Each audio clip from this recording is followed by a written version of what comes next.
Vous respirez en ce moment. Vos poumons se gonflent, vos cellules absorbent l'oxygène, vos mitochondries produisent l'énergie qui maintient la cohérence de 7 milliards d'atomes, assemblés en une architecture d'une complexité vertigineuse. Et personne, absolument personne sur cette planète ne peut vous dire pourquoi cela fonctionne. Pas vraiment. Pas complètement. Pas d'une manière qui résiste à l'examen le plus élémentaire. Nous avons cartographié le génome humain, nous avons photographié des trous noirs, nous avons envoyé des robots sur Mars, mais la question la plus fondamentale de la biologie, qu'est-ce que la vie, reste sans réponse définitive après 150 ans de recherche acharnée. Et ce qui devrait vous empêcher de dormir, ce n'est pas que nous ne connaissions pas la réponse. C'est que chaque tentative de réponse révèle un mystère plus profond, plus dérangeant, plus vertigineux que le précédent. Ce récit est l'histoire de cette descente, pas un catalogue de curiosités scientifiques, mais le portrait d'un abîme qui s'ouvre sous nos pieds à chaque fois que nous croyons avoir trouvé un sol ferme. Commençons par l'évidence. Vous savez que vous êtes vivant. C'est la certitude la plus immédiate de votre existence. Et pourtant, si vous demandez à un biologiste de vous donner une définition précise, opérationnelle, universelle de ce qu'est la vie, vous obtiendrez un silence embarrassé suivi d'une approximation. La tentative la plus célèbre est celle de la NASA, formulée en 1994. La vie est un système chimique auto-entretenu capable d'évolution darwinienne. Cette définition semble solide. Elle tient environ 30 secondes. Le feu est un système chimique auto-entretenu. Il se propage, s'adapte à son combustible, réagit à son environnement. Personne ne dirait qu'il est vivant. Un mulet respire, se déplace, ressent la douleur et la peur. Il est manifestement vivant, mais il est stérile. Il ne se reproduit pas, ne participe pas à l'évolution darwinienne. Selon la définition de la NASA, il ne qualifie pas. Un virus informatique évolue sous la pression sélective des antivirus. Un cristal se réplique en imposant sa structure aux molécules environnantes. La définition s'effondre dans toutes les directions à la fois. Et ce n'est pas un problème théorique abstrait. Nous envoyons des sondes sur d'autres mondes pour chercher la vie. Mais nous ne pouvons pas définir ce que nous cherchons. Nous construisons des systèmes de biosécurité pour protéger la vie. Mais nous ne pouvons pas définir ce que nous protégeons. Chaque instrument, chaque protocole, chaque décision repose sur une fondation qui n'existe pas. Si cette vidéo vous passionne, un pouce en l'air et un abonnement nous feraient très plaisir et nous aideraient à poursuivre ce travail. Revenons à la physique la plus élémentaire. Votre corps est composé d'environ 7 octillions d'atomes, principalement du carbone, de l'hydrogène, de l'oxygène et de l'azote. Ce sont exactement les mêmes atomes que vous trouverez dans la terre sous vos pieds, dans la rouille, sur un vieux portail, dans la cendre d'un feu éteint. Il n'y a rien de chimiquement spécial dans les atomes qui vous composent. Ils obéissent aux mêmes lois physiques que tous les autres atomes de l'univers. Et la loi la plus fondamentale de toutes, celle qui gouverne le destin de chaque structure dans le cosmos, est la deuxième loi de la thermodynamique. En termes simples, tout dans l'univers tend vers le désordre. Les structures se défont, la chaleur se dissipe, l'énergie utilisable se dégrade en énergie inutilisable. Avec le temps, toute organisation finit par s'effondrer en un équilibre tiède et informe. C'est la règle absolue. Elle n'a pas d'exception connue dans l'univers physique, sauf, apparemment, ce qui se passe à l'intérieur de vous en ce moment même. En 1943, un des plus grands physiciens du XXe siècle, Erwin Schrödinger, formula cette énigme avec une clarté qui résonne encore aujourd'hui. Comment un assemblage d'atomes ordinaires, soumis aux mêmes lois que tout le reste de l'univers, parvient-il à maintenir, réparer et reproduire une structure d'une complexité extraordinaire, alors que tout autour de lui se désagrège? Comment la vie résiste-t-elle à l'entropie? Schrödinger écrivit un livre célèbre intitulé « Qu'est-ce que la vie ?» Ce livre fut si influent qu'il inspira directement les scientifiques qui découvrirent la structure de l'ADN. Mais il y a un détail que l'on mentionne rarement. Le livre ne contient pas la réponse. Schrödinger proposa que la vie se nourrit d'ordre pour combattre le chaos, qu'elle importe de la négantropie depuis scier son environnement. Mais il ne put expliquer le mécanisme fondamental qui rend cette opération possible. Et honnêtement, personne après lui n'a véritablement comblé cette lacune. Nous pouvons aujourd'hui cartographier chaque réaction chimique dans une cellule. Nous avons des noms sophistiqués pour chaque molécule impliquée. Mais nous ne comprenons toujours pas complètement pourquoi votre assemblage spécifique d'atomes tient ensemble et reste vivant, alors que les mêmes atomes disposés sur une table ne le font pas. Si le moteur invisible qui organise la matière vivante s'arrêtait soudainement, pas progressivement, mais instantanément, les liaisons maintenant vos cellules en cohésion cesseraient de fonctionner. En quelques secondes, votre corps redeviendrait de la simple chimie, exactement comme la poussière. Ce que nous possédons, ce n'est pas une compréhension, c'est un inventaire. Nous regardons un tour de magie et nous notons ce qui se passe, mais nous ne savons pas comment le tour est réalisé. Nous avons un vocabulaire remarquablement riche pour décrire ce que nous observons. Nous n'avons pas le contrôle. Nous n'avons pas l'explication.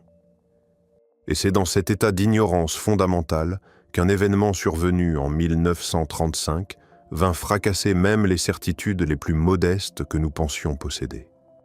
Cette année-là, un biochimiste américain nommé Wendell Stanley accomplit quelque chose qui défiait toute catégorisation. Il prit un pathogène vivant, le virus de la mosaïque du tabac, et le transforma en cristal, pas métaphoriquement, littéralement, des cristaux géométriques, statiques, aussi inertes que du sel de table ou du quartz. Il les plaça sur une étagère. Puis, des semaines plus tard, il dissolut ces cristaux dans de l'eau. Le virus redevint actif. Il envahissait des cellules. Il se répliquait, il faisait exactement ce qu'un organisme vivant est censé faire. Stanley reçut le prix Nobel de chimie en 1946. Mais l'abîme conceptuel ouvert par son expérience n'a jamais été refermé. Réfléchissez à ce que cela signifie. Un cristal n'a pas de métabolisme, il n'a pas de moteur interne en fonctionnement, pas de digestion, pas d'activité chimique, c'est fondamentalement un minéral. Et pourtant, du matériel biologique infectieux existait dans cette même immobilité géométrique, ne faisant absolument rien, n'allant nulle part. Il était effectivement en pause. Quand l'environnement autour de lui changea, quand l'eau et les conditions appropriées réapparurent, le virus appuya simplement sur lecture et reprit exactement là où il s'était arrêté. La biologie traditionnelle range tout dans deux catégories nettes, vivant et non vivant.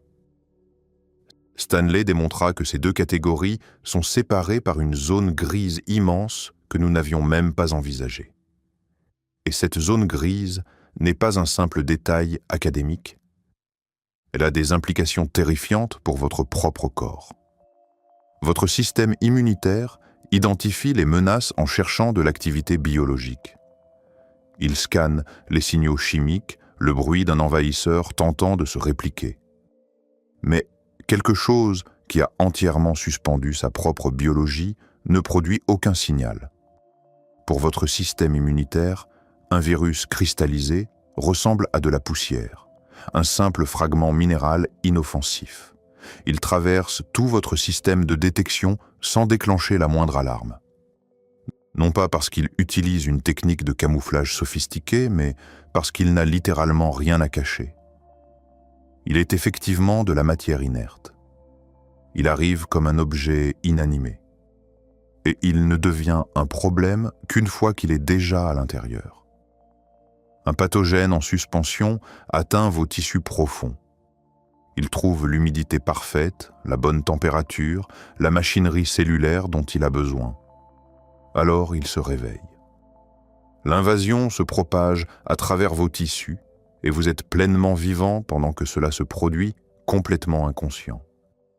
Il n'y a pas eu d'alarme aux portes parce que les alarmes nécessitent une activité biologique pour se déclencher.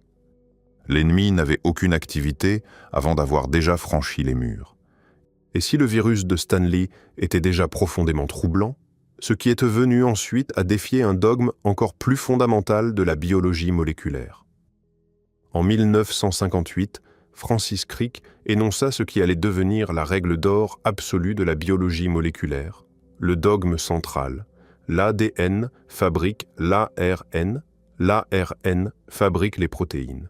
C'est une voie à sens unique. Les protéines sont le produit final, elles sont les briques de construction, elles ne peuvent pas se répliquer elles-mêmes et elles ne peuvent absolument pas, par elles-mêmes, propager une menace biologique. Puis vint 1982.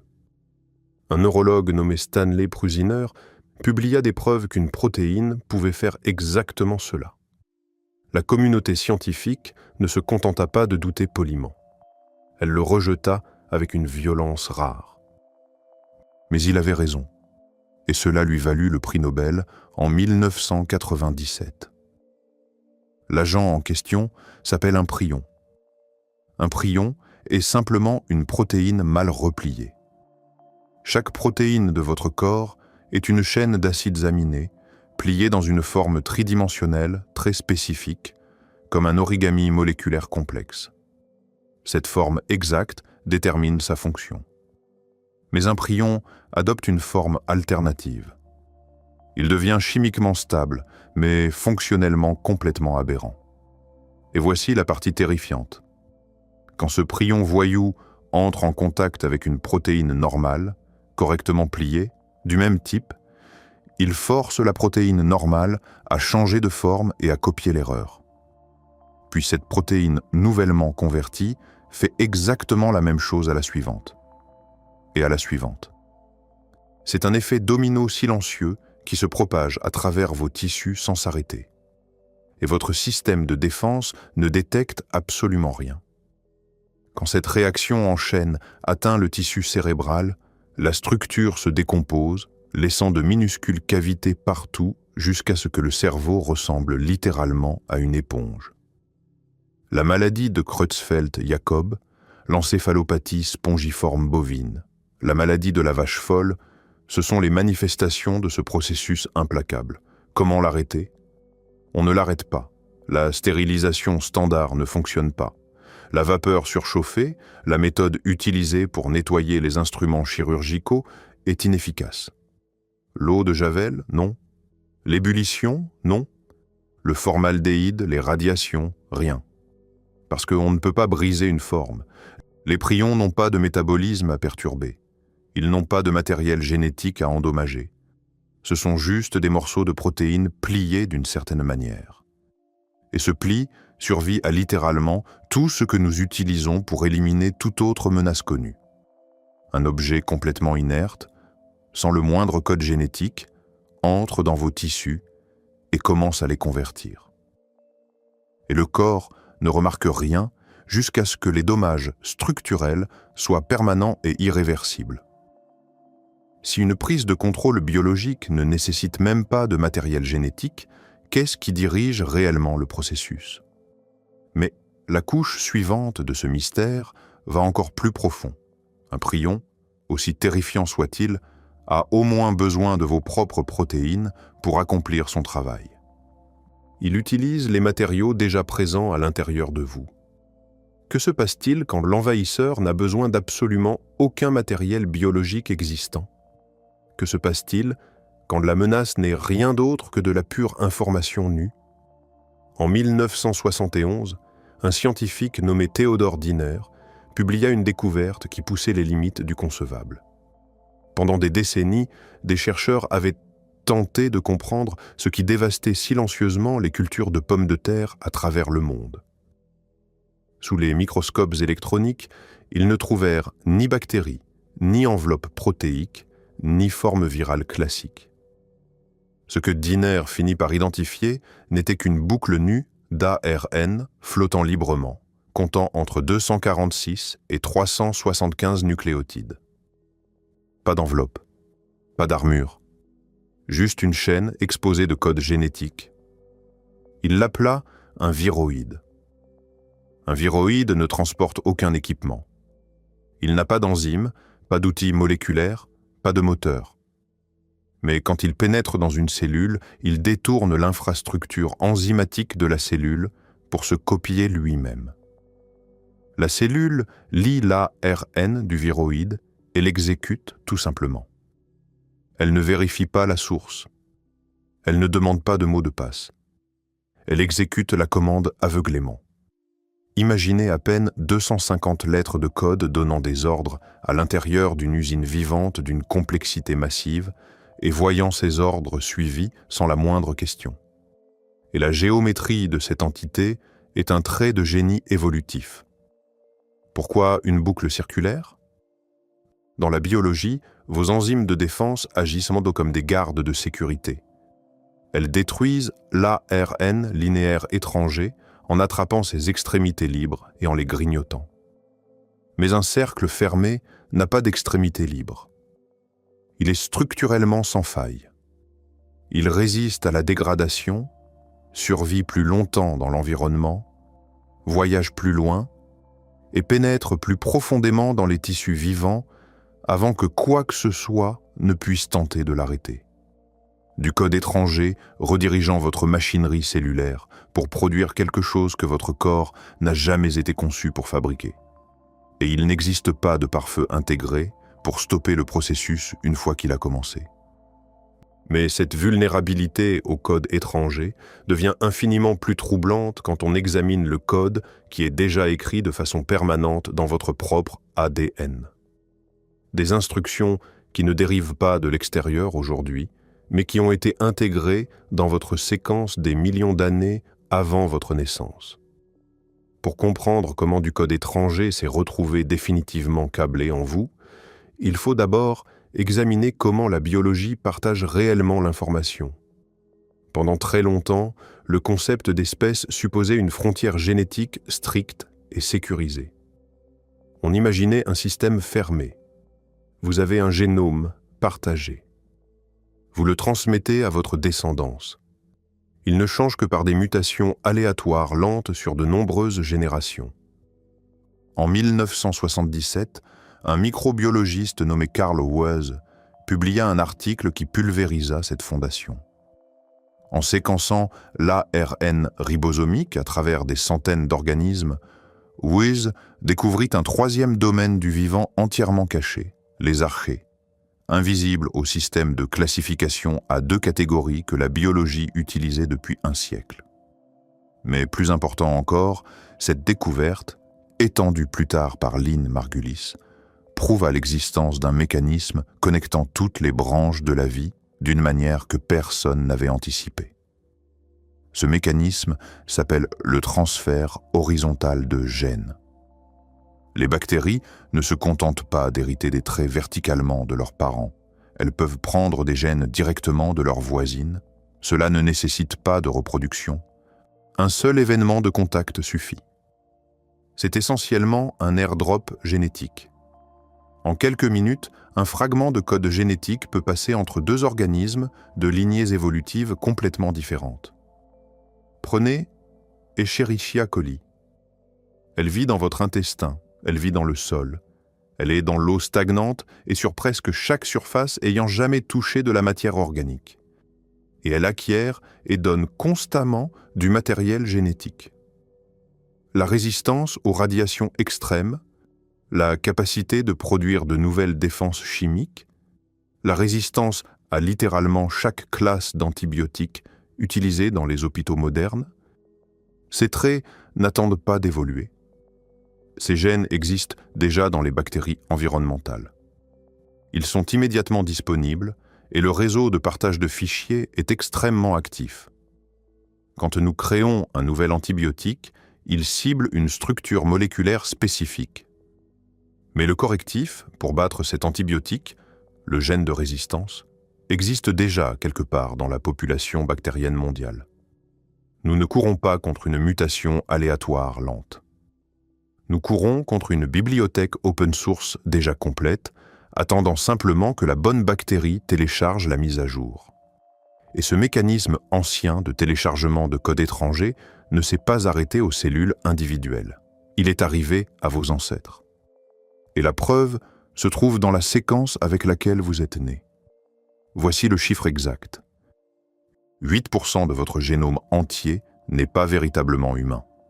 Il appartient à d'anciens rétrovirus qui ont infecté vos ancêtres évolutifs il y a entre 40 et 100 millions d'années. Ils n'ont pas simplement infecté une cellule de peau ou de poumon au hasard, ils ont envahi les cellules reproductrices. Ils ont écrit leur propre séquence directement dans le code héréditaire. Et ils ne sont jamais repartis.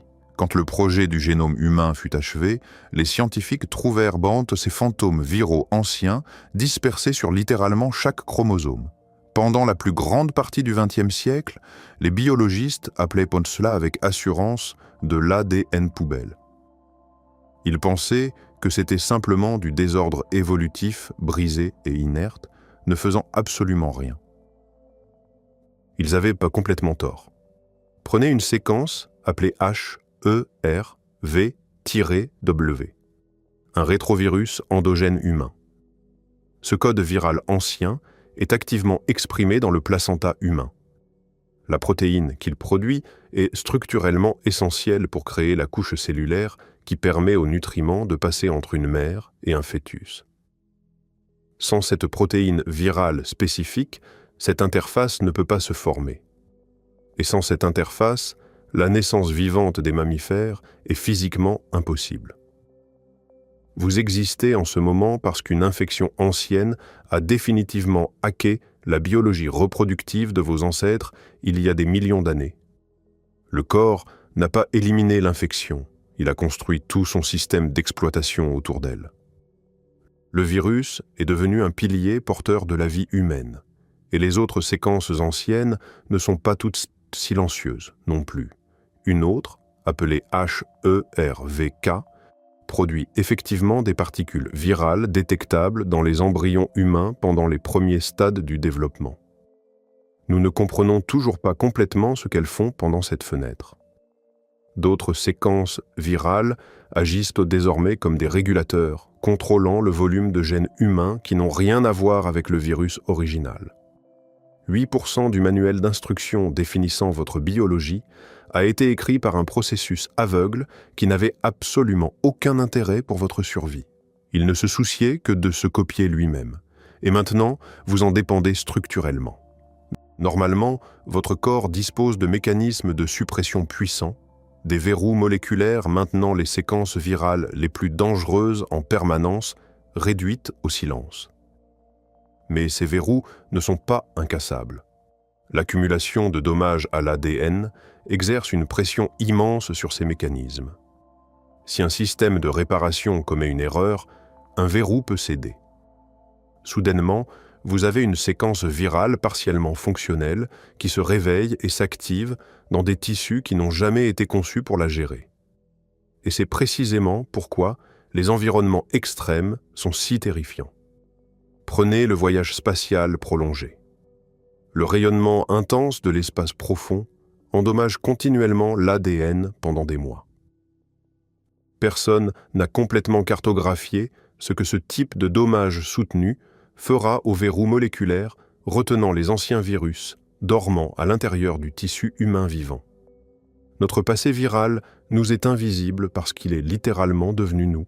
Mais le prochain angle mort massif de la biologie est invisible pour une raison complètement différente, presque inconcevable. C'est une menace construite sur la mauvaise main.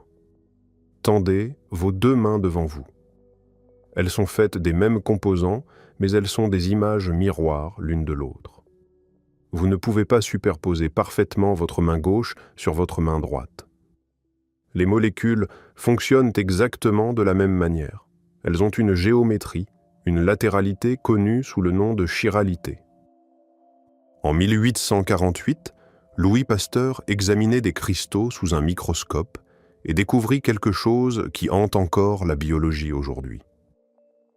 Il constata que la vie avait fait un choix absolu et universel, chaque acide aminé dans chaque protéine de chaque organisme vivant sur cette planète entière est de forme gauche. Les versions miroir droite, les acides aminés D, sont chimiquement identiques. Elles sont faites des mêmes atomes. Mais géométriquement, elles sont complètement inversées. Et pour une raison que personne ne comprend, la biologie les exclut totalement. Après plus de 170 ans de recherche, nous n'avons que des hypothèses. Mais le résultat est un angle mort structurel colossal. Pensez à vos enzymes et à votre système immunitaire comme à un gant gauche hautement spécifique. Une molécule droite ne rentre tout simplement pas. Votre enzyme passe à côté comme si rien n'était là. Votre système immunitaire la scanne, mais les motifs moléculaires ne sont pas reconnus. L'intégralité de la moitié droite de la réalité moléculaire n'est pas signalée comme une menace. Elle n'est pas signalée comme de la nourriture non plus. Elle est simplement invisible, traitée comme du bruit de fond inerte. Mais voici le problème. Si un composé de forme D pénètre dans vos tissus, il n'est pas métabolisé et il n'est pas évacué. Il s'accumule. Vos cellules le rencontrent constamment, tentent de le traiter, échouent silencieusement et passent à autre chose. L'alarme de reconnaissance qui devrait dire à votre corps qu'il faut détruire ce matériel étranger n'est jamais déclenchée. Le matériel reste simplement là, comme des fichiers indésirables impossibles à supprimer, remplissant lentement un disque dur. Il y a 4 milliards d'années, la vie a fait un choix géométrique total. Et ce choix a créé un angle mort qui couvre littéralement la moitié de toutes les structures moléculaires possibles dans l'univers. Ce n'est pas un bug logiciel que nous pouvons corriger. C'est le coût permanent de la décision originelle de la biologie. Et c'est précisément dans cet angle mort que quelque chose de véritablement terrifiant se dessine à l'horizon. En novembre 2024, 38 scientifiques de premier plan, des chercheurs de Harvard, du MIT, de Cambridge, de l'Institut Max Planck, publièrent une lettre ouverte dans la revue Science. Ce n'était pas une demande standard de financement supplémentaire. C'était un signal d'alarme majeur, un avertissement adressé à l'humanité tout entière. Le sujet, la vie miroir. Imaginez utiliser des acides aminés, D, des sucres L, des acides nucléiques de la main droite, le matériel invisible à notre biologie, pour construire un micro-organisme entièrement fonctionnel. L'inverse géométrique complet de toute la biologie terrestre. Ce n'est pas un simple organisme génétiquement modifié, C'est un système d'exploitation parallèle de la vie, construit sur la géométrie opposée à tout ce qui a jamais vécu sur cette planète. Les auteurs de la lettre affirmèrent non clairement que créer de tels organismes est techniquement réalisable dans un avenir très proche. Et ils avertirent que leur existence serait totalement ingérable. Un organisme miroir a toujours besoin de se nourrir. Il se réplique. Il entre en compétition avec la vie normale pour les matières premières de base, le carbone, l'azote, le phosphore. Ces éléments n'ont pas de main gauche ou droite. Ils sont accessibles à tout organisme capable de les utiliser. Mais un organisme miroir ne possède littéralement aucune partie de forme gauche.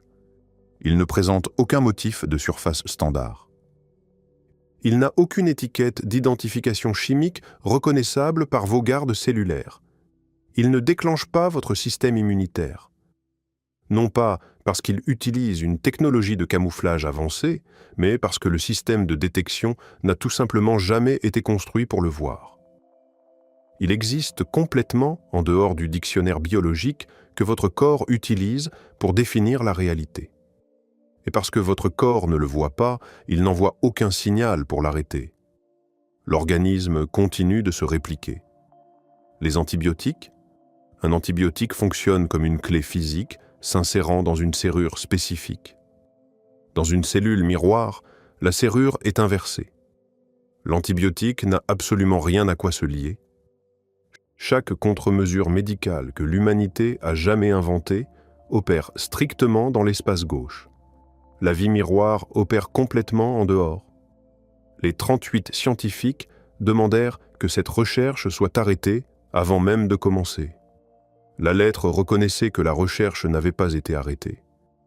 Mais tandis que nous nous inquiétons de la vie miroir synthétique qui pourrait s'échapper d'un laboratoire dans le futur, la prochaine menace se trouve déjà à l'intérieur de vous. Elle ne vient pas de l'extérieur. Elle fonctionne déjà, câblée dans votre séquence depuis le moment de votre toute première division cellulaire. À l'extrémité de chaque chromosome, il y a une horloge à rebours physique. C'est une séquence répétitive d'ADN appelée un télomère. Pensez-y comme le petit embout en plastique au bout d'un lacet de chaussure qui l'empêche de s'effilocher.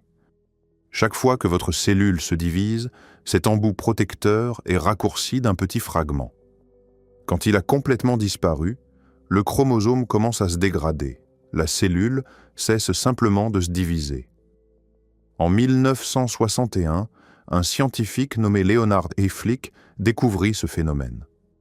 Avant lui, le consensus scientifique absolu était que les cellules humaines en laboratoire pouvaient se diviser indéfiniment tant qu'on leur fournissait suffisamment de nutriments. Hayflick prouva que les cellules humaines normales se divisent environ 50 fois, puis s'arrêtent. L'environnement peut être parfait. La nourriture peut être là. Mais les cellules cessent. C'est un panneau stop, codé en dur, désormais connu sous le nom de limite de Hayflick. Mais voici le mystère. L'évolution ne conserve pas de mécanismes coûteux et complexes sans qu'ils servent un but majeur. Avoir un compteur d'autodestruction intégré limite activement votre propre durée de vie. Pourquoi le faire? L'explication standard est que c'est un mécanisme de défense. Un moyen d'empêcher les vieilles cellules pleines d'erreurs de muter en excroissance incontrôlable et dangereuse. C'est plausible. Mais cela n'explique pas la précision extrême. Un mécanisme de défense grossier ne s'arrête pas à exactement 50 divisions à chaque fois. Quelque chose à l'intérieur de vous compte jusqu'à un nombre très spécifique. Et nous ne savons toujours pas qui ou quoi a fixé ce nombre. Cela n'explique pas non plus pourquoi certaines cellules ignorent complètement cette limite. Vos cellules reproductrices, par exemple, expriment une enzyme appelée télomérase. Elle agit comme une équipe de réparation biologique, reconstruisant constamment les embouts de ces lacets. Grâce à cela, elles peuvent se diviser indéfiniment sans contrainte. Mais vous savez quoi d'autre fait la même chose? Les mutations cellulaires les plus agressives, les plus dangereuses, les plus imparables de la biologie humaine. Elles activent exactement le même interrupteur pour devenir immortelles. Et nous ne comprenons toujours pas complètement comment cet interrupteur fonctionne. Quand l'astronaute Scott Kelly revint d'un an à bord de la Station spatiale internationale, il présentait des changements mesurables et persistants dans 7% de son expression génétique. Le compteur fonctionne de manière entièrement différente dans les conditions extrêmes de l'espace, un endroit où l'humanité tente activement de s'installer. Et pour maintenir cette horloge cellulaire en marche, votre corps a besoin d'un flux constant d'énergie. Et pour comprendre comment l'énergie entre réellement dans le monde vivant, il faut examiner un processus qui, selon les règles standards de la physique, ne devrait tout simplement pas fonctionner aussi bien qu'il le fait. La photosynthèse. Selon la physique classique, quand une plante absorbe la lumière du soleil, la particule d'énergie devrait rebondir aléatoirement à l'intérieur de la cellule, comme une bille dans un flipper. Elle devrait perdre la majeure partie de sa puissance sous forme de chaleur bien avant d'atteindre le centre réactionnel de la plante. Et pourtant, les plantes convertissent la lumière du soleil en énergie chimique avec un niveau de perfection qui rend nos panneaux solaires les plus avancés dérisoires en comparaison. En 2007, une équipe dirigée par Graham Fleming à l'Université de Californie à Berkeley publia une réponse stupéfiante dans la revue Nature. La particule de lumière ne rebondit pas le long d'un seul chemin aléatoire. Elle utilise une faille quantique, la superposition. Elle voyage simultanément par tous les chemins possibles et s'effondre instantanément sur la route unique la plus optimale. La vie exécute littéralement un calcul quantique à l'intérieur de chaque feuille verte, de chaque algue, de chaque bactérie photosynthétique de l'océan, en continu, à température ambiante. C'est exactement ainsi que l'énergie brute de l'univers entre dans le monde vivant. Mais voici le piège terrifiant. La cohérence quantique, cet acte d'équilibre délicat, n'existe que dans des conditions très spécifiques et fragiles. La bonne température, le bon environnement électromagnétique, la géométrie précise des molécules. Ces conditions ne sont pas des constantes fixes et permanentes, elles fluctuent. La physique maintenant, votre machinerie biologique en place, n'est pas un système indestructible. C'est juste une configuration temporaire et localisée de conditions qui, actuellement, produit de l'ordre. Si vos conditions environnementales locales changeaient, ne serait-ce que d'une fraction de % dans la mauvaise direction, les effets quantiques délicats maintenant, votre chimie à flot se dégraderait. Vos cellules lutteraient soudain pour extraire l'énergie de la nourriture. Les signaux électrochimiques, maintenant vos neurones en activité, s'effondreraient. En quelques secondes, les liaisons organisant vos tissus se rompraient, se fondant dans la chimie désorganisée de tout ce qui vous entoure. Les gens aiment dire que les lois de la physique sont stables.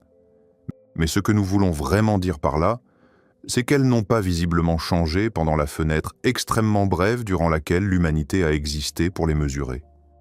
C'est une affirmation complètement différente. Nous dépendons entièrement de cette danse quantique fragile avec la lumière du soleil. Mais la question suivante concerne ce qui se passe quand vous retirez tout cela. Pas de lumière, pas de magie solaire quantique, pas de surface du tout. Juste de la vie enterrée dans un isolement géologique complet pendant 1 milliard d'années, survivant grâce à une chimie extraterrestre que nous avons à peine commencé à cartographier. La masse totale des organismes vivants actuellement sous vos pieds est supérieure à la masse totale de chaque être humain, animal, plante et insecte à la surface combinée. Et pas de peu. En 1992, un scientifique nommé Thomas Gold proposa cette idée exacte et la communauté scientifique le rejeta complètement. Les données de forage du Deep Carbon Observatory prouvèrent plus tard que les forêts ne mentaient pas. Ils trouvèrent de la vie microbienne s'étendant jusqu'à 5 km de profondeur dans la roche solide. Ce sont des bactéries et des archées vivant dans de l'eau géologique piégée, dans l'obscurité totale, sous une pression écrasante à des températures qui feraient fondre instantanément une boîte de pétri standard. Ces organismes n'ont jamais vu la lumière du soleil. Ils ne fonctionnent pas selon notre horloge biologique. Certains d'entre eux métabolisent si incroyablement lentement qu'ils ne pourraient compléter qu'une seule division cellulaire tous les quelques milliers d'années. C'est un moteur tournant au ralenti si doucement que vous pouvez à peine dire qu'il fonctionne. La Terre possède essentiellement 2 biosphères. Celle que nous étudions, celle que vous voyez par votre fenêtre, celle sur laquelle chaque règle de la biologie est construite, n'est qu'un film mince comme du papier à la surface. En dessous se trouve un système d'exploitation vastement plus grand, plus lourd, fonctionnant avec une chimie et des règles entièrement différentes. Et nous n'en avons pratiquement rien échantillonné. Ce qui rend cette biosphère souterraine particulièrement déconcertante, c'est son ancienneté. Les analyses isotopiques de l'eau piégée dans les roches profondes ont révélé que certaines de ces poches liquides sont isolées du monde de surface depuis plus d'1 milliard d'années. 1 milliard d'années d'évolution séparées, dans un environnement aux conditions radicalement différentes de tout ce que nous connaissons. Quand des chercheurs ont analysé les communautés microbiennes vivant dans ces eaux anciennes, ils ont trouvé des espèces qui n'avaient aucun équivalent connu dans les bases de données génétiques mondiales. Des organismes dont la biochimie utilise des voies des lois métaboliques que nous n'avions jamais cataloguées. Des formes de vie qui tirent leur énergie de la radioactivité naturelle des roches environnantes, dans un processus appelé radiolyse, où la désintégration de l'uranium et du thorium sépare les molécules d'eau et produit de l'hydrogène que les microbes consomment pour survivre. Pensez à ce que cela signifie. Il existe sur cette planète des organismes qui ne dépendent ni du soleil, ni de la photosynthèse, ni de la chimiosynthèse volcanique. Ils sont alimentés par la désintégration nucléaire naturelle des éléments radioactifs contenus dans la croûte terrestre. C'est un système de support de vie entièrement autonome, complètement indépendant de tout ce qui se passe à la surface. Et il fonctionne depuis plus longtemps que la vie multicellulaire n'existe. Les opérations modernes de forage profond percent activement dans des formations qui étaient scellées de manière sécurisée depuis des millions d'années. Quand nous ouvrons ces coffres-forts, nous introduisons les conditions de surface à des organismes qui ne les ont jamais rencontrés. Plus important encore, nous introduisons ce qui était scellé là-bas à la surface. Les microbes profonds n'ont absolument aucune histoire évolutive de coexistence avec la biologie de surface. Votre système immunitaire a été façonné exclusivement pour combattre des menaces ayant évolué en surface. Aucun des deux côtés n'a de préparation ni de protocole de défense pour entrer en contact avec l'autre. Quand les scientifiques publient des articles décrivant les échantillons de la biosphère profonde, un mot revient avec une fréquence obsédante, non caractérisée. Ils l'utilisent constamment. Et ce n'est pas un espace réservé temporaire attendant d'être rempli. C'est un aveu. Nous n'avons aucune idée de ce que nous regardons. Quel est le profil chimique réel d'une communauté microbienne scellée à 3 km de profondeur dans la roche solide depuis des centaines de millions d'années? Que se passe-t-il exactement quand un tissu humain entre en contact avec un organisme ayant évolué dans une réalité complètement séparée? Et si la masse de la biosphère cachée surpasse massivement la vie à la surface, quelle biosphère est réellement l'anomalie, eux ou nous? Et ces conditions extrêmes et écrasantes qui façonnent la biosphère profonde sont en fait un indice massif, parce qu'elles pointent directement vers l'endroit où la vie sur Terre a très probablement commencé. Non pas dans une mare chaude et ensoleillée à la surface, mais dans la chaleur extrême, la pression extrême et les gradients chimiques toxiques au fond de l'océan. Imaginez le fond de l'océan, un endroit où absolument aucune lumière du soleil n'a pénétré dans toute l'histoire de la Terre. La pression est 300 fois celle que vous ressentez à la surface. Près de certaines failles géologiques, la température de l'eau dépasse 400 degrés Celsius. En surface, cette eau exploserait instantanément en vapeur. Mais ici, la pression écrasante la maintient liquide. Selon toute logique connue, rien ne devrait pouvoir survivre. En 1977, un submersible appelé Alvin descendit dans le rift des Galapagos, dans l'obscurité totale, et trouva quelque chose qui brisa complètement la biologie telle qu'on la comprenait. Des écosystèmes entiers et florissants, regroupés autour de cheminées hydrothermales. Des vers tubicoles de 3 mètres de long, des palourdes géantes, des crevettes aveugles. Et il ne fonctionnait pas à la lumière du soleil. Il fonctionnait à la chimiosynthèse. Les bactéries présentes se nourrissaient eux de l'énergie chimique brute de la Terre elle-même. Depuis les années 90, des scientifiques comme Nick Lane et Michael Russell ont souligné quelque chose d'incroyable. Ces cheminées d'apparence extraterrestre ne sont pas des exceptions exotiques à la règle. Elles sont la règle originelle. La vie sur cette planète a très probablement commencé dans exactement ces environnements. Ces cheminées minérales génèrent des charges électriques naturelles, spécifiquement des gradients de protons. Et c'est exactement le même système de batterie chimique qui fonctionne à l'intérieur de vos propres cellules en ce moment. Les moteurs microscopiques alimentant vos battements de cœur aujourd'hui sont les descendants directs de la chimie qui bouillonnait dans ces cheminées. L'origine de la vie n'est pas simplement un événement dans le passé. C'est un moteur qui fonctionne encore à des centaines d'endroits sur le plancher océanique en ce moment même. Et les formations rocheuses scellées sous ces cheminées actives, les chambres qui préparent du matériel organique depuis avant l'existence de la vie complexe, sont largement intactes. Elles sont scellées du monde de surface depuis des millions d'années.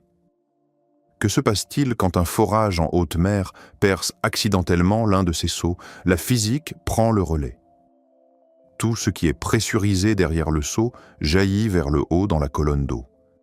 Et contrairement à la roche solide, l'océan n'est pas une barrière. C'est un réseau de distribution à grande vitesse massif. Un seul agent microscopique, libéré à cette profondeur, est capté par les courants des profondeurs qui connectent chaque bassin océanique de la planète. Mais en 2012, des chercheurs au Danemark découvrirent quelque chose qui coupe l'intermédiaire entièrement. Profondément, dans le sédiment marin, ils identifièrent des bactéries câbles.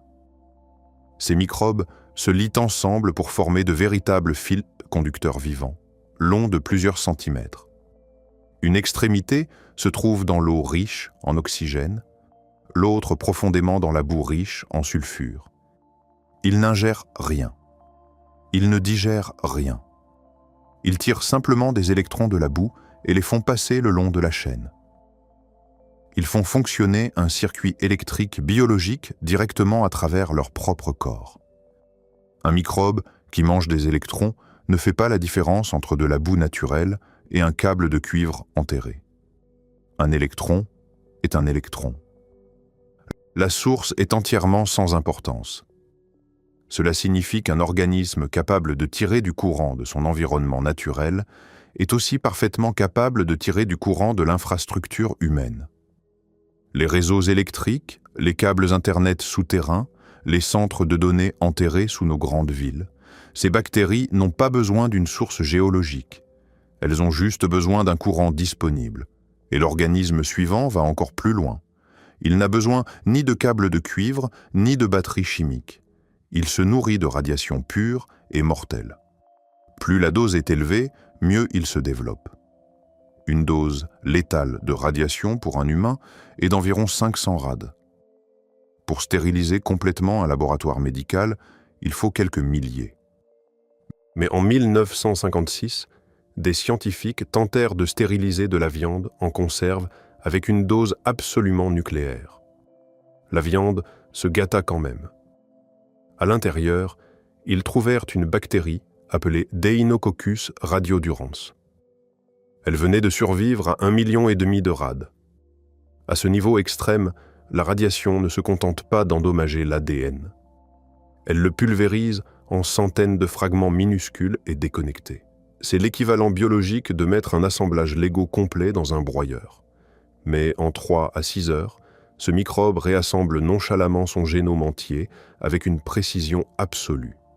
Et la cellule reprend simplement son activité normale.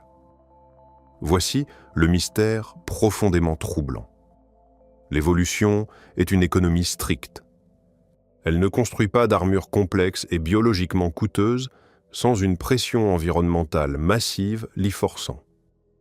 Or, des environnements produisant 1,5 million de rad n'existent pas naturellement à la surface de la Terre.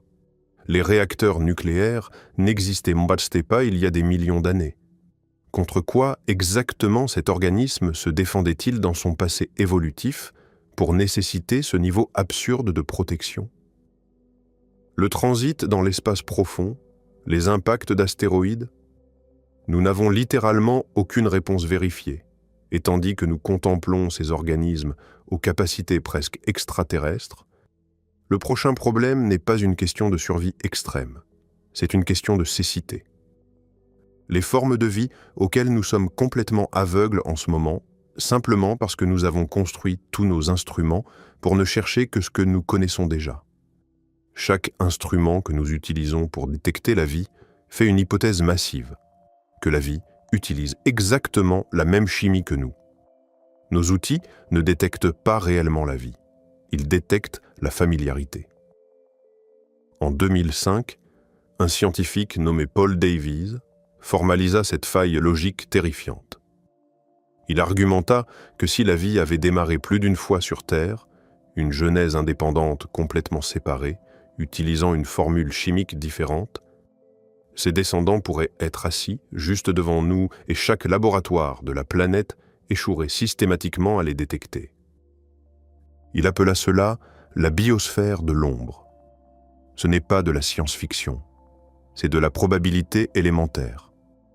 Les ingrédients bruts de la biogenèse, les précurseurs chimiques, les gradients d'énergie thermique, les surfaces minérales réactives, n'étaient pas uniques à un seul moment de l'histoire de la Terre. Ces conditions exactes se sont reproduites constamment.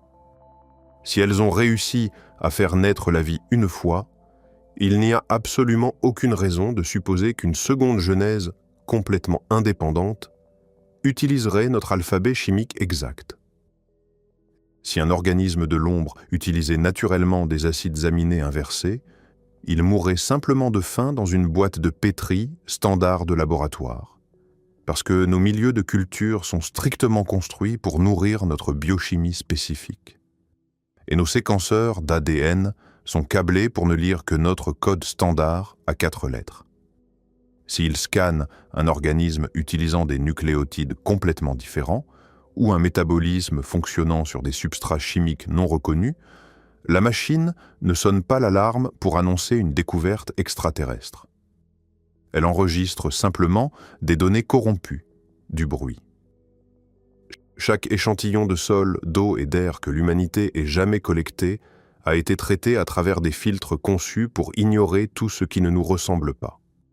Le pourcentage de ces échantillons constitués de chimie que nos instruments ne pouvaient-ils pas reconnaître a simplement été jeté, étiqueté comme bruit de fond ou contamination. Pendant que nous nous demandons ce que la biologie de l'ombre pourrait cacher juste à côté de nous, une autre menace complètement différente se réveille de la glace. Le pergélisol n'est pas un cimetière, c'est un congélateur. En 2014, des scientifiques extrayèrent un virus du pergélisol sibérien qui était scellé depuis 30 000 ans. Quand ils le décongelèrent, il commença immédiatement à détourner des cellules d'amibes. Le virus Pithevirus sibericum n'était pas affaibli du tout. Il était fonctionnellement identique au jour où il avait été gelé. Et 30 000 ans, ce n'est que la couche superficielle. Les couches plus profondes contiennent du matériel biologique gelé des millions d'années avant que les mammifères modernes n'existent même. Tout comme les microbes des roches profondes que nous avons évoquées, ce matériel ancien n'a absolument aucune histoire évolutive partagée avec notre système immunitaire moderne. Nos corps n'ont aucun protocole de défense pour cela. En ce moment, des millions de kilomètres carrés de terrain arctique dégèlent rapidement. Du matériel scellé pendant des éons se déverse dans les rivières et les océans. Une partie sera inactive, mais une partie ne le sera pas.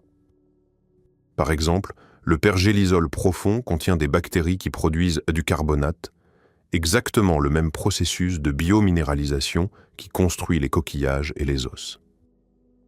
Si ce microbe se réveille à l'intérieur de vos tissus respiratoires, la chimie ne s'arrête pas. Elle peut littéralement cristalliser les tissus mous en quelques heures. Tout le monde discutant du dégel du pergélisol s'inquiète du méthane et du carbone. Presque personne ne prête attention à l'archive biologique ancienne qui se réveille en même temps. Et le dégel n'attend pas que notre recherche rattrape son retard.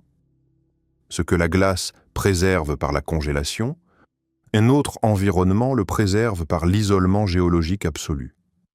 Et cet environnement n'est pas gelé. Il est hautement actif.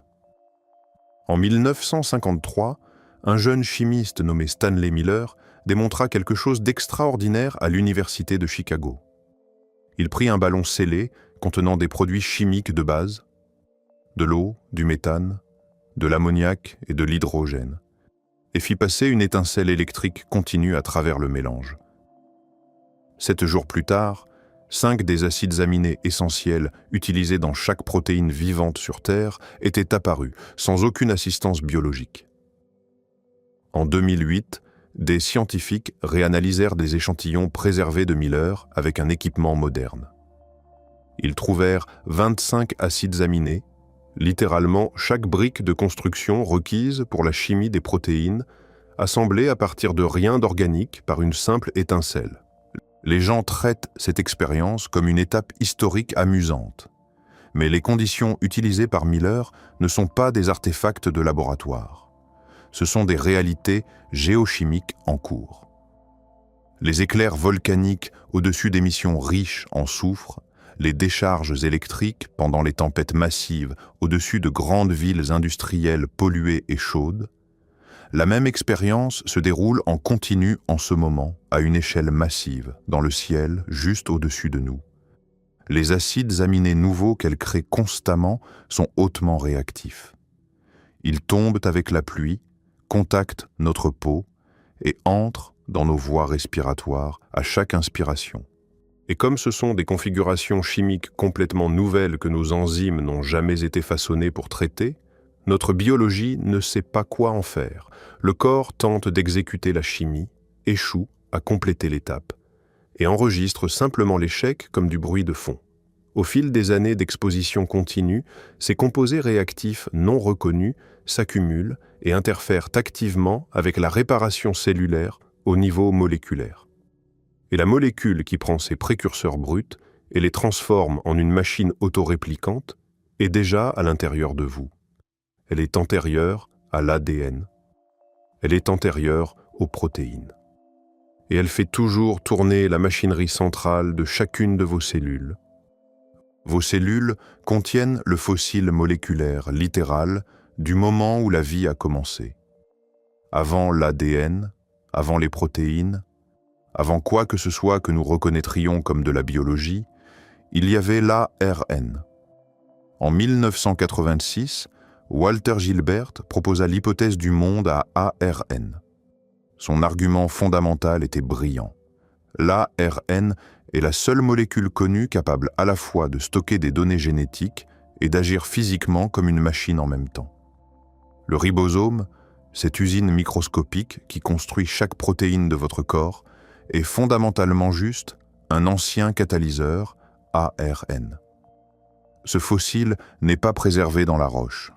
Il est pleinement fonctionnel, opérant à l'intérieur de vous en ce moment même. Et c'est précisément pourquoi votre biologie est si sauvagement vulnérable aux viroïdes.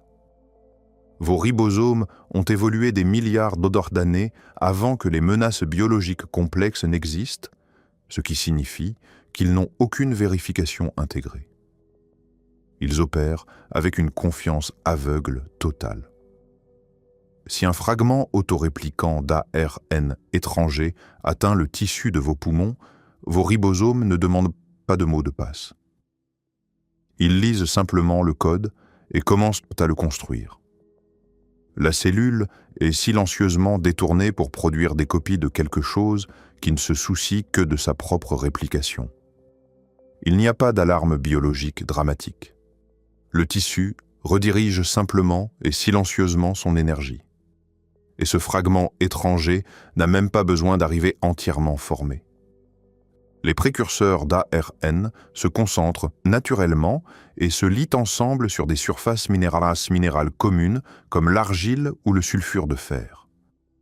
Ces minéraux existent dans le sol quotidien et dans la poussière suspendue dans l'air que nous respirons.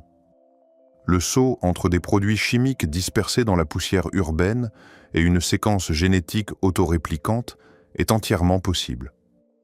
Les conditions ne sont pas rares. Et cela nous amène à une réalisation fondamentale. La vie n'est pas un accident aléatoire. C'est une transition de phase. La distinction est incroyablement importante. Un accident est une séquence miraculeuse d'événements improbables convergeant une fois en 1 milliard d'années. Mais une transition de phase est inévitable. Pensez à l'eau. Elle ne gèle pas accidentellement. Si la température descend suffisamment, geler est simplement ce que fait l'eau. La question n'est pas si cela se produit. La question est quand.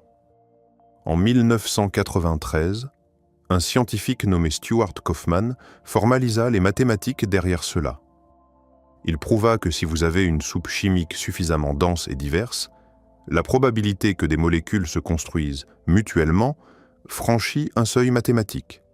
La molécule A construit la molécule B, B construit C, et finalement C boucle en arrière et construit A. Le système se ferme sur lui-même. Il devient auto-entretenu.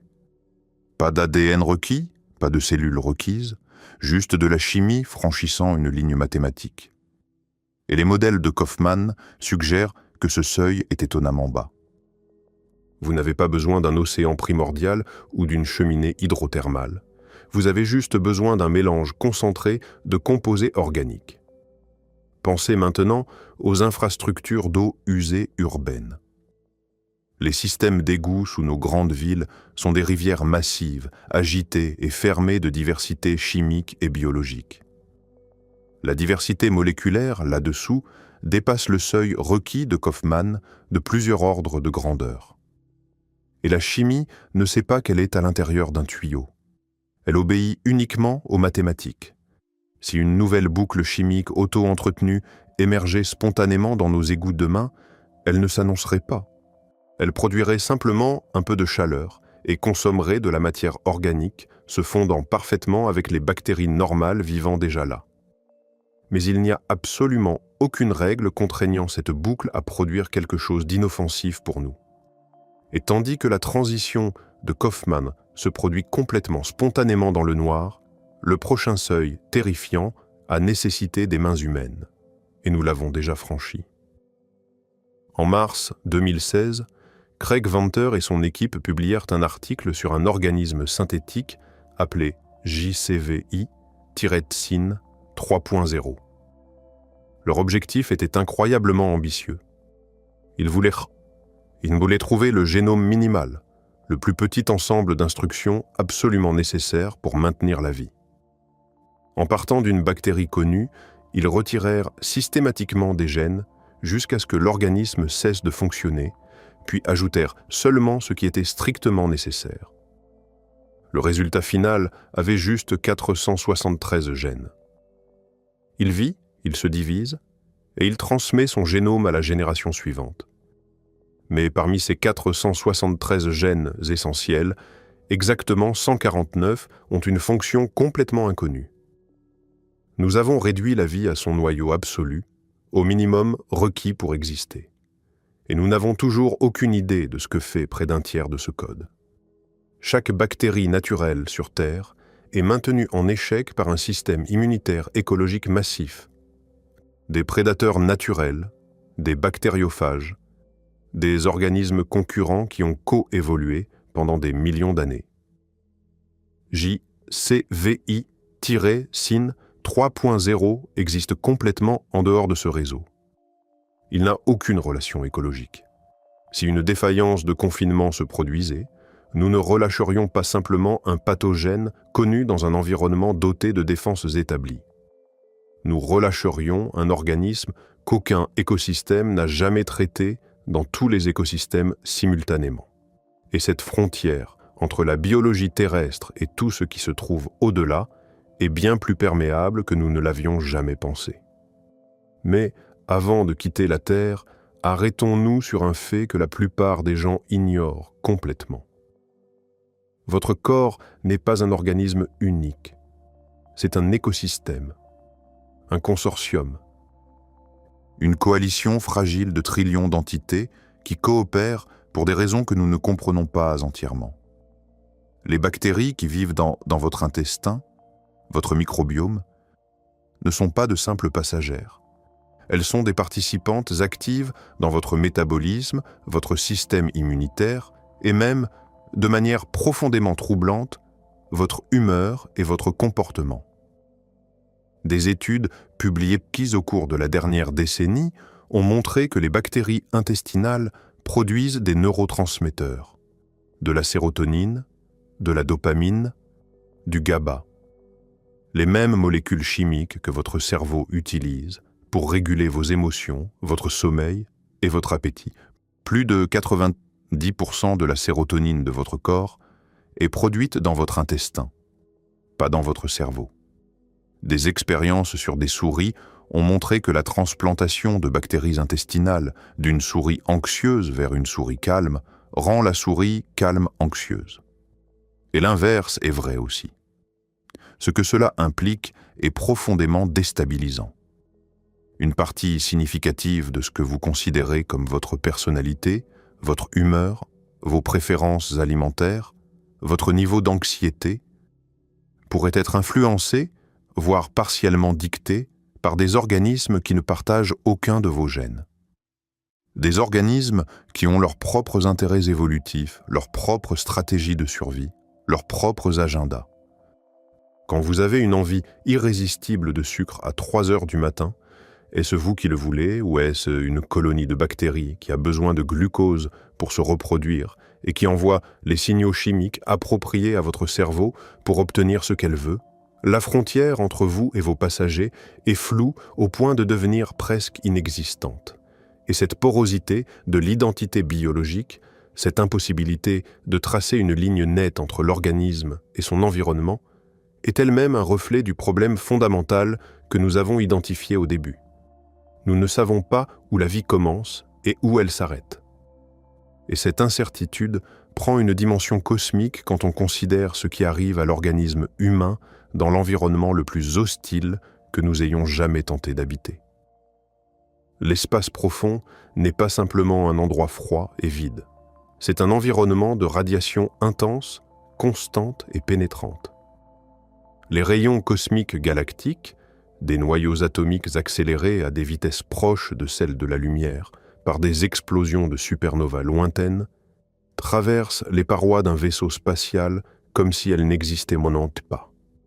Ils traversent votre corps, et à chaque passage, ils brisent des liaisons chimiques dans votre ADN. Sur Terre, le champ magnétique de la planète dévie la majorité de ces particules.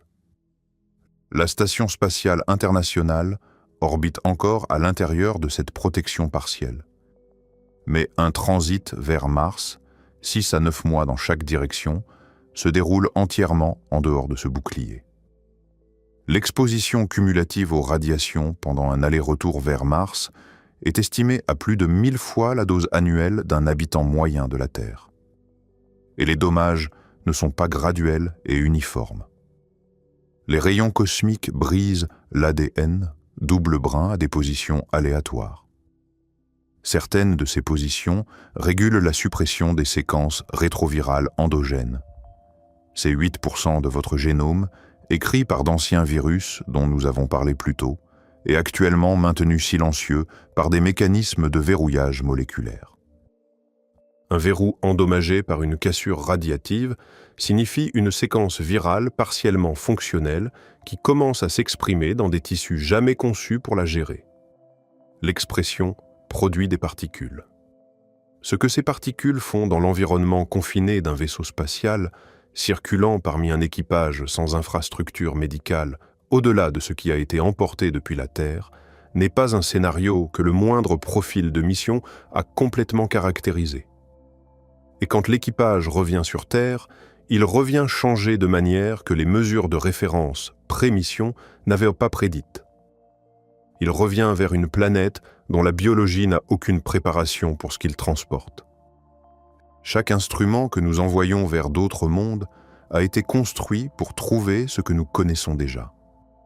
Les détecteurs lisent des signatures moléculaires familières. Les analyses testent des composés connus. Une planète avec un air propre et aucun pathogène détectable par nos instruments est déclarée sûre pour le contact de surface. Les astronautes retirent leur casque. La poussière sur cette surface contient des structures cristallines formées dans une chimie que nous n'avons pas incluse dans nos protocoles de détection. Les cristaux pénètrent dans le tissu pulmonaire. Ils sont physiquement tranchants à l'échelle des cellules. Ils ne déclenchent pas la reconnaissance biologique parce qu'ils ne sont pas biologiques. Ils sont minéraux. Ils déchirent. Les poumons se remplissent lentement de ce que les instruments disaient ne pas être là, parce que les instruments ne le cherchaient pas. Les protocoles de sécurité des missions ne sont pas, à mon avis, à la hauteur de ce que nous savons maintenant sur les menaces chimiques non biologiques dans les environnements extraterrestres. En 2007, des tardigrades furent envoyés dans l'espace ouvert à bord de la mission Photon M3. 10 jours d'exposition spatiale complète et non protégée. Le vide, les radiations, des variations de température entre plus 150 et moins 150 degrés Celsius. Les tardigrades revinrent vivants et reproducteurs. Des animaux multicellulaires complexes survivent à l'exposition directe à l'espace et conservent leur intégrité reproductive. Ce que l'expérience a établi, c'est une capacité de transit. Un organisme à l'intérieur d'un rocher éjecté survit aux forces de lancement, au vide, aux radiations et à la rentrée atmosphérique sur des échelles de temps requises pour un transfert entre corps planétaires adjacents. Chaque grand impact dans l'histoire géologique a éjecté du matériel à la vitesse de libération. Certains fragments de la Terre sont tombés sur Mars. Certains de Mars sont tombés ici. Le transfert a fonctionné dans les deux directions pendant 4 milliards d'années. En 1996, une équipe de la NASA publia l'analyse de la météorite martienne ALH 84001. À l'intérieur, des globules de carbonate, des hydrocarbures aromatiques polycycliques, des cristaux de magnétite et des structures de 20 à 100 nanomètres. L'article proposa une origine biologique. La question n'a jamais été officiellement close. Aucune explication abiotique définitive pour la combinaison complète des caractéristiques n'a été produite à ce jour. La météorite est dans une collection de musées. Elle a été manipulée, échantillonnée, respirée à proximité. Si du matériel viable a été transféré de Mars à la Terre, à l'intérieur de la roche, une partie est arrivée avant que nous ne regardions. Une partie est arrivée après. Nous n'avons pas établi de référence stérile avant de commencer la collecte d'échantillons. Nous ne savons pas ce que nous avons introduit dans les laboratoires en même temps que la roche. Et les signaux venant d'ailleurs dans le système solaire ne cessent de s'accumuler. En septembre 2020, une détection de phosphine dans l'atmosphère de Vénus fut publiée à une altitude de 53 à 60 km. Aucun processus abiotique connu ne produit de la phosphine à cette concentration dans ces conditions. Sur Terre, la phosphine est produite par des bactéries anaérobies et la chimie industrielle. Ni l'une ni l'autre n'existe sur Vénus. L'altitude est cruciale. À 53 km au-dessus de la surface vénusienne, les températures et les pressions sont proches de celles de la surface terrestre. C'est l'environnement le plus semblable à la Terre dans tout le système solaire, en dehors de la Terre elle-même. Si la vie existe là-sens, dès là-haut, elle vit dans des nuages d'acide sulfurique. Elle respire une chimie qui détruit chaque matériau que nous utilisons pour nos sondes spatiales. Une sonde, conçue pour échantillonner cet environnement et revenir transporterait ce qu'elle a trouvé directement dans l'atmosphère terrestre pendant la rentrée atmosphérique. Les protocoles de confinement pour un tel retour d'échantillons n'ont jamais été testés contre un organisme adapté à l'acide sulfurique, pour la simple raison que nous n'avons jamais rencontré un tel organisme. Cassini détecta quelque chose de différent en 2017 autour d'Encelade, une lune de Saturne. De l'hydrogène moléculaire, du dioxyde de carbone, du méthane et des molécules organiques complexes jaillissant de geysers perçant la coquille de glace. Les conditions à la base de ces geysers sont chimiquement identiques aux cheminées hydrothermales de la Terre. L'environnement où la vie a très probablement commencé sur notre planète. La même chimie, les mêmes gradients de température, les mêmes surfaces minérales. Ce qui vit dans les cheminées hydrothermales de la Terre n'est pas délicat. Ces organismes sont adaptés à la pression, à la chaleur et aux extrêmes chimiques qui détruiraient instantanément les organismes de surface. Si quelque chose vit dans l'océan d'Encelade, et les conditions chimiques le permettent, cela a évolué dans un isolement complet par rapport à chaque organisme sur Terre. Cela ne partage aucune histoire évolutive avec nos systèmes immunitaires. Nos systèmes immunitaires ne partagent aucune histoire avec cela. L'océan d'Encelade a peut-être fait tourner la même chimie que l'environnement d'origine de la vie terrestre pendant des milliards d'années dans un isolement total. Qu'a produit cette chimie pendant tout ce temps? Nous planifions d'envoyer des sondes dans ces deux environnements. Nous planifions de ramener des échantillons.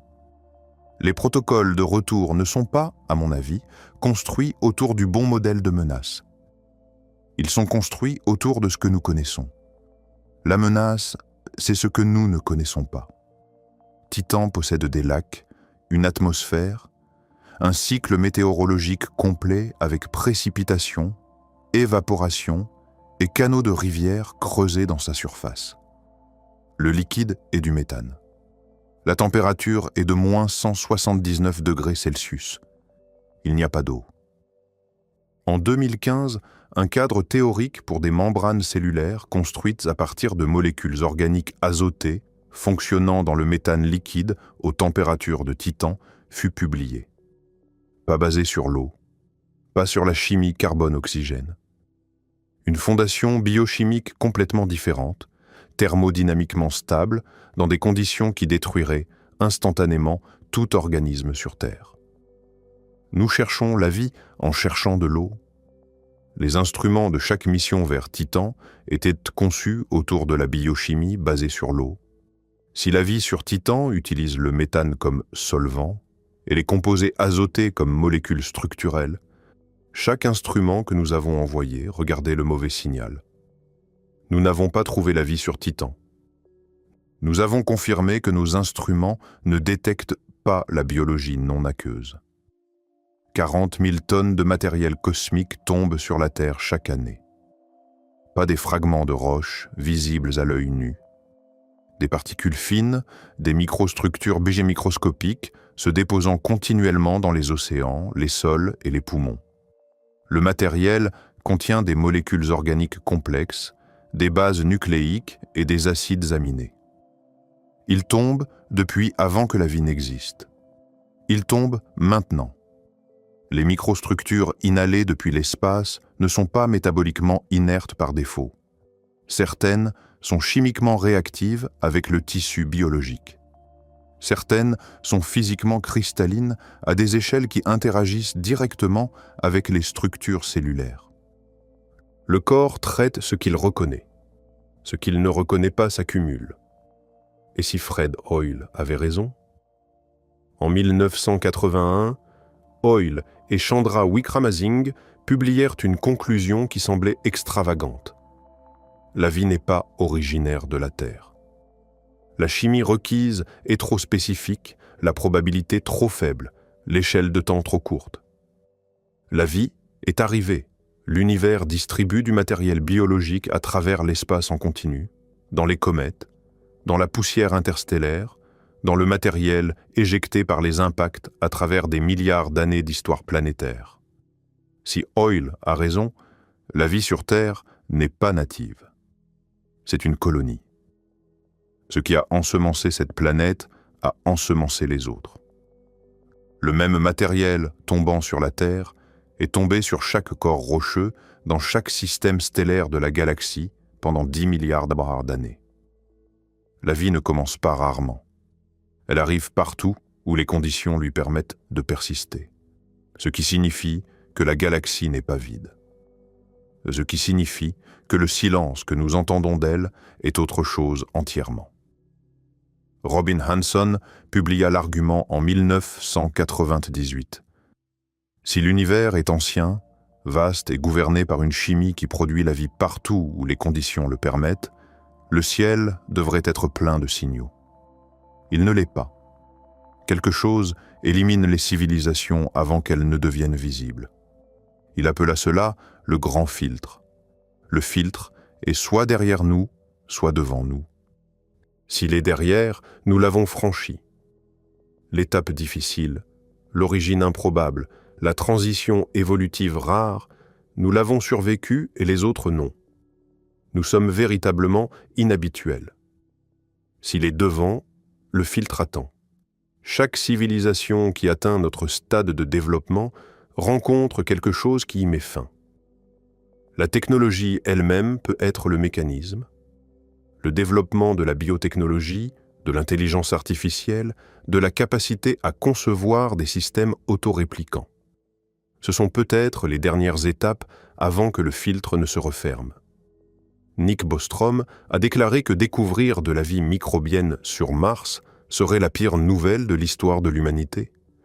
Non pas parce que les microbes martiens sont dangereux, mais parce que cela signifierait que la vie naît facilement, ce qui signifie que le filtre n'est pas dans l'origine, ce qui signifie qu'il est devant, ce qui signifie qu'il arrive. Mais il existe un filtre potentiel que presque personne ne mentionne, et il est d'une banalité terrifiante. Il ne s'agit ni de technologie incontrôlable, ni de guerre nucléaire. Il s'agit d'un élément chimique, le phosphore. L'ADN requiert du phosphore. L'ARN requiert du phosphore. L'ATP, la molécule qui transfère l'énergie dans chaque cellule vivante, requiert du phosphore. Sans phosphore, la machinerie moléculaire de la vie ne peut être ni assemblée ni maintenue. Il n'existe aucun substitut biologique. C'est un goulet d'étranglement absolu, non négociable, autour duquel toute la biochimie est construite. Isaac Asimov identifia le problème dans Scientific American en 1959. Dana Cordell et ses collègues le quantifièrent en 2009. Les réserves connues de roches phosphatées, économiquement récupérables, dureront entre 50 et 400 ans selon le taux de consommation et les nouvelles découvertes. Quand les réserves seront épuisées, elles seront épuisées. Le phosphore circule à travers les écosystèmes, mais se disperse dans les sédiments océaniques plus vite que les processus géologiques ne le ramènent sous une forme accessible. L'agriculture requiert du phosphore. Sans phosphore, les récoltes échouent. Sans récolte, chaque organisme complexe au sommet de la chaîne alimentaire perd sa base. Les os se ramollissent en premier. Puis, la défaillance cascade vers le haut à travers chaque système qui dépend de la chimie du phosphate pour l'intégrité structurelle. La vie sur cette planète fonctionne grâce à un élément non renouvelable et n'a aucun plan de contingence pour son absence. C'est peut-être le grand filtre le plus prosaïque imaginable. Pas un cataclysme spectaculaire. Un épuisement lent et silencieux d'une ressource que personne ne surveille avec l'urgence appropriée. Et au-delà de cette contrainte matérielle, une contrainte encore plus fondamentale pèse sur l'existence même de la chimie qui rend la vie possible. Fred Hoyle découvrit cette contrainte en 1953 en calculant les états de résonance nucléaire dans la fusion stellaire. Il trouva que le carbone 12 possède une résonance à exactement 7,656 mégaélectronvolts. Sans cette résonance, le carbone ne se forme pas dans les étoiles.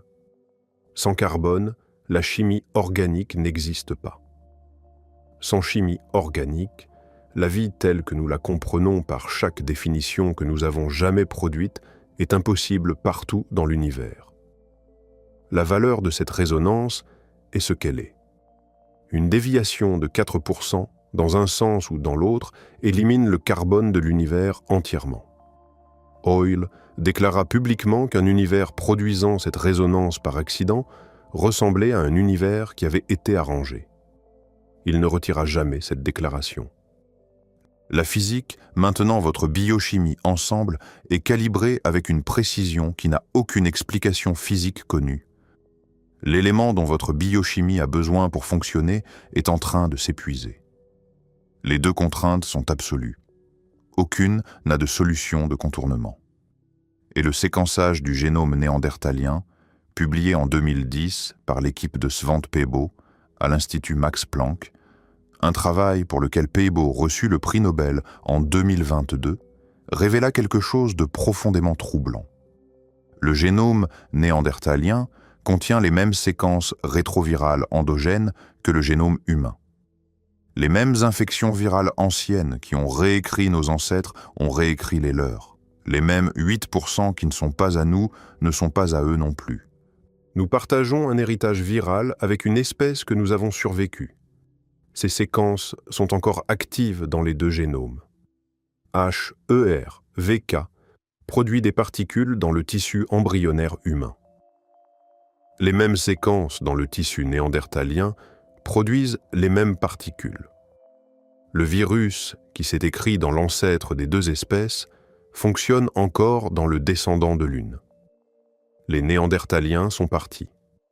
Nous sommes encore là. Le virus reste dans les deux cas. Et pendant que nous contemplons le filtre, la plus ancienne question de toutes revient nous hanter avec une force renouvelée. John von Neumann énonça le problème fondamental entre 1948 et 1949. Tout système capable d'auto-reproduction doit contenir une description complète de lui-même. La description doit être lisible par le système. Le système doit être capable de copier la description et de la transmettre à la génération suivante. La vie accomplit cela par l'ADN, le génome et la description. La machinerie cellulaire est le lecteur et le copieur. Mais la description n'explique pas sa propre origine. Le premier système autoreproducteur nécessitait une description de lui-même avant qu'il n'existe pour écrire cette description. Von Neumann identifia cela comme le problème fondamental. Il reste non résolu. Et si la vie est fondamentalement un système d'information utilisant la matière comme substrat, et si l'information sur la vie terrestre rayonne dans l'espace depuis que les premiers organismes ont produit des signatures électromagnétiques, alors toute civilisation capable de détecter ce signal sait que nous existons depuis plus longtemps que nous ne savons qu'elle existe. Le signal voyage à la vitesse de la lumière. Il ne s'arrête pas. Il ne demande pas la permission. Nous ne décidons pas de nous annoncer. Nous nous sommes annoncés au moment où le premier organisme a métabolisé. Chaque signature chimique produite par la vie sur cette planète depuis 4 milliards d'années est une balise qui se propage dans l'espace à la vitesse de la lumière. Chaque modification de l'atmosphère terrestre, l'apparition de l'oxygène il y a 2 milliards et demi d'années, l'accumulation de méthane biogénique, les signatures spectrales de la chlorophylle, est un signal détectable par tout instrument suffisamment sensible à des distances potentiellement interstellaires. Nous n'avons pas attendu l'invention de la radio pour signaler notre présence. La vie, elle-même, est le signal. Et ce signal voyage depuis bien plus longtemps que la durée de notre espèce. Pour une civilisation capable de lire la biologie comme de l'information, et c'est précisément ce que nous commençons nous-mêmes à faire avec nos télescopes spatiaux, comme James Webb, qui analyse les atmosphères d'exoplanètes à la recherche de biosignatures, les coordonnées de la Terre et la description chimique complète de ces formes de vie, sont déjà en transit. La question n'est pas de savoir si nous sommes visibles, c'est de savoir depuis combien de temps nous le sommes et pour combien d'yeux. Et en novembre 2018, He Jiankui annonça lors d'un sommet sur l'édition du génome à Hong Kong qu'il avait produit les premiers enfants humains dont les gènes avaient été édités. CRISPR avait été utilisé pour modifier des embryons avant l'implantation. Les effets hors cible, les modifications non intentionnelles à d'autres emplacements génomiques, n'ont pas été entièrement caractérisés. Les enfants existent, leurs génomes édités seront hérités par leurs enfants. Nous avons édité la lignée germinale humaine avant de pouvoir lire les conséquences complètes. Nous l'avons fait avec un outil qui fait des coupures à des emplacements où il n'était pas dirigé de couper. Nous ne savons pas tout ce qui a été changé. Les changements se propageront.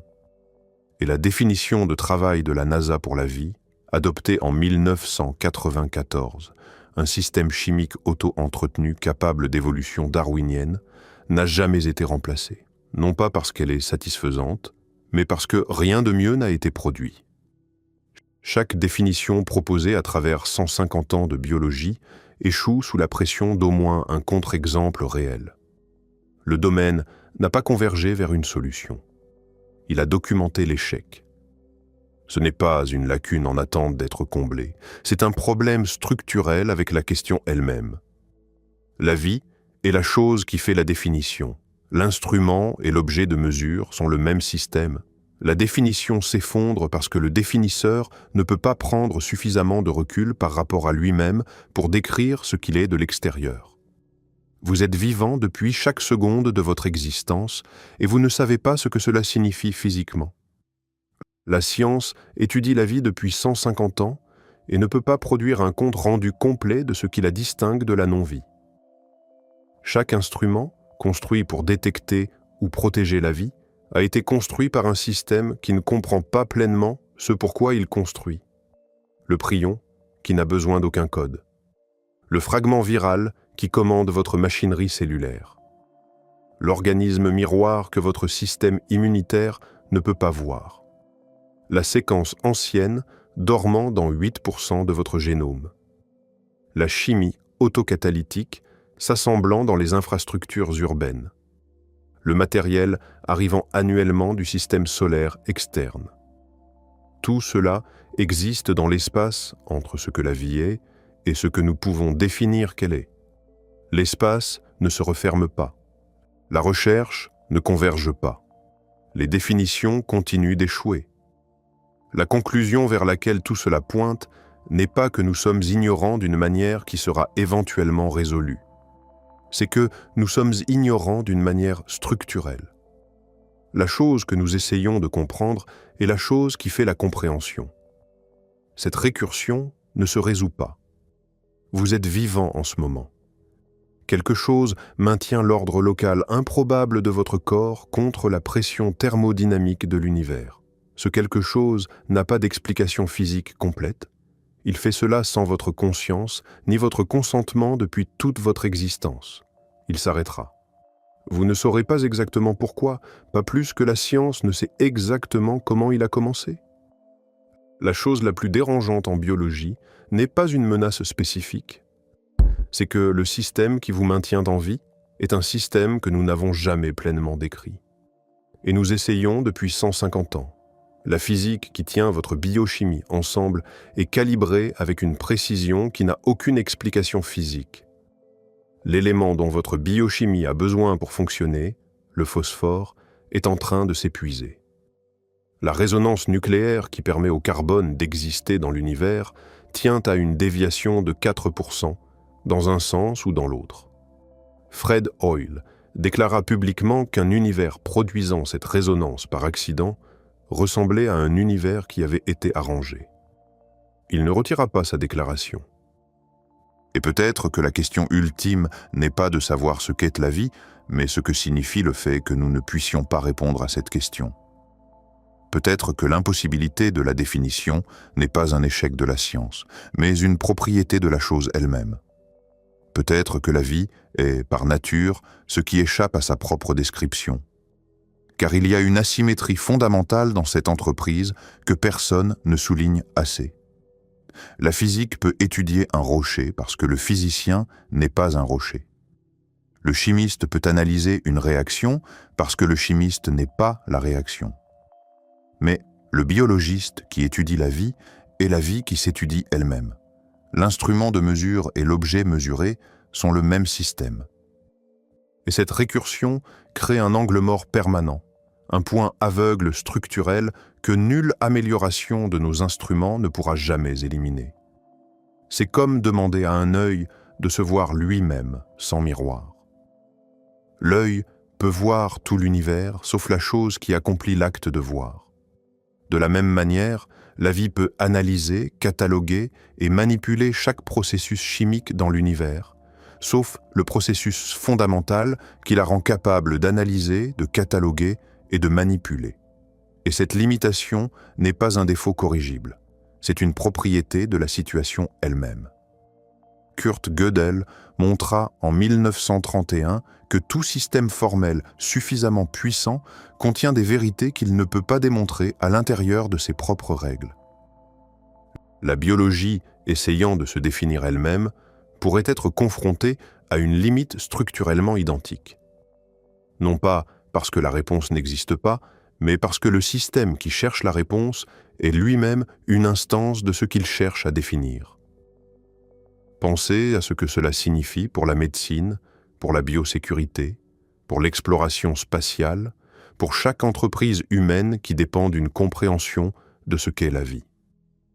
Chaque protocole de quarantaine, chaque essai clinique, chaque évaluation de risques biologiques repose sur des hypothèses concernant ce qui est vivant et ce qui ne l'est pas, ce qui est dangereux et ce qui est inerte, ce qui est le soi et ce qui est l'autre.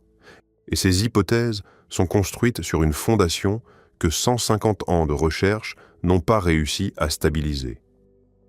Nous ne construisons pas sur du sable.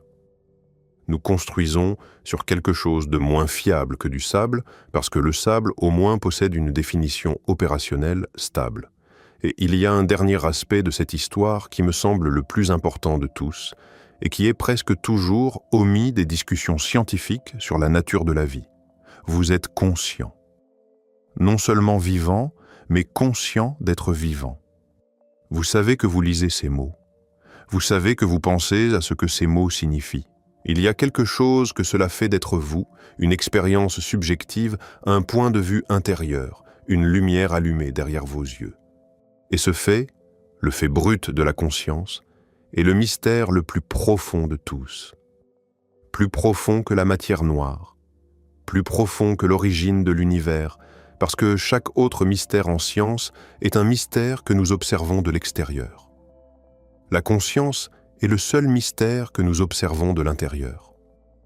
Aucune théorie physique, aucun modèle biologique, aucun algorithme informatique n'a jamais produit une explication de pourquoi des processus physiques dans le tissu cérébral génèrent une expérience subjective. Nous pouvons cartographier chaque neurone, tracer chaque connexion synaptique, mesurer chaque décharge électrique. Et rien dans cette cartographie ne nous dit pourquoi il y a quelqu'un à la maison. Pourquoi ces processus ne se déroulent pas simplement dans le noir, comme un thermostat qui régule la température sans jamais ressentir le froid. David Chalmers a baptisé cela le problème difficile de la conscience. Et le problème n'est pas que nous n'ayons pas encore trouvé la réponse, c'est que nous ne savons même pas à quoi une réponse ressemblerait. Quel genre d'explication pourrait combler le gouffre entre des descriptions objectives de processus physiques et l'expérience subjective de ce que cela fait d'être un organisme vivant?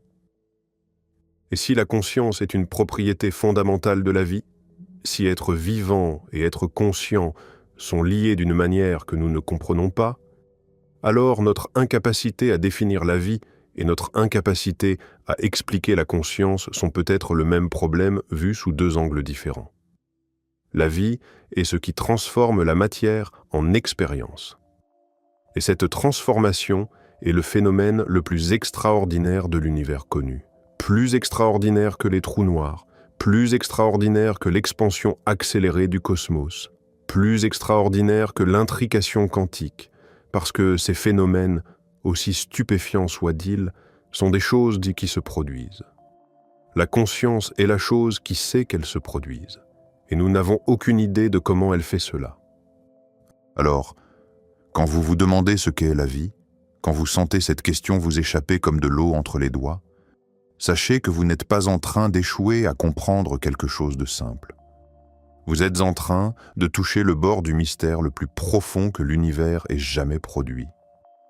Un mystère qui n'est pas ailleurs, pas dans une galaxie lointaine ou au fond d'un accélérateur de particules, mais ici, maintenant, dans l'espace exact entre ces mots et la conscience qui les lie.